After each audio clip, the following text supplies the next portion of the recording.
Assalamualaikum dan salam sejahtera. Saya Balkis, wartawan TV PSS anda untuk hari ini. Hari ini telah berlangsungnya bengkel pengurusan pusat sumber sekolah. Jom kita saksikan pelbagai aktiviti yang menarik.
Slot pertama, pengurusan pusat sumber sedang melaksanakan pengurusan data nilai menggunakan sistem NIPS. Jom kita saksikan.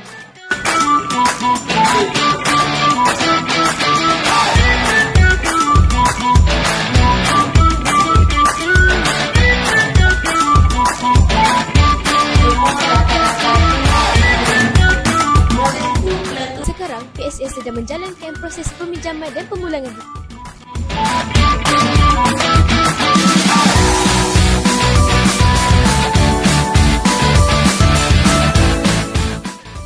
Sekarang sedang berlangsungnya proses teknik iaitu proses buku.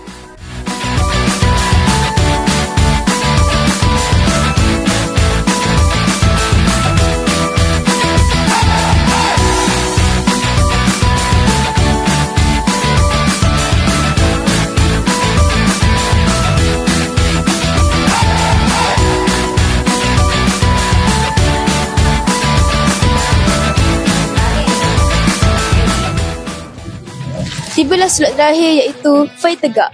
Proses ini menggunakan keratan surat khabar.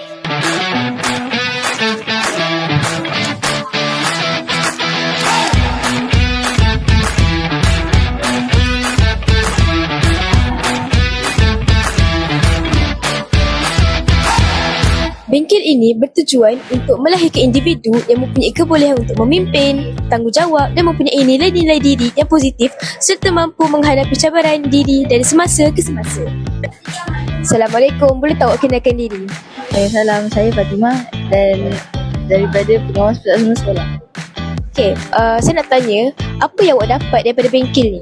Saya dapat belajar lebih banyak ilmu tentang pengurusan PSS. Lagi satu, saya juga dapat menggunakan sistem NIPS dalam data nilam. Lagi satu, saya juga dapat tahu macam mana nak mengemas dan susun buku dengan cara yang betul. Okey, terima kasih. Sama.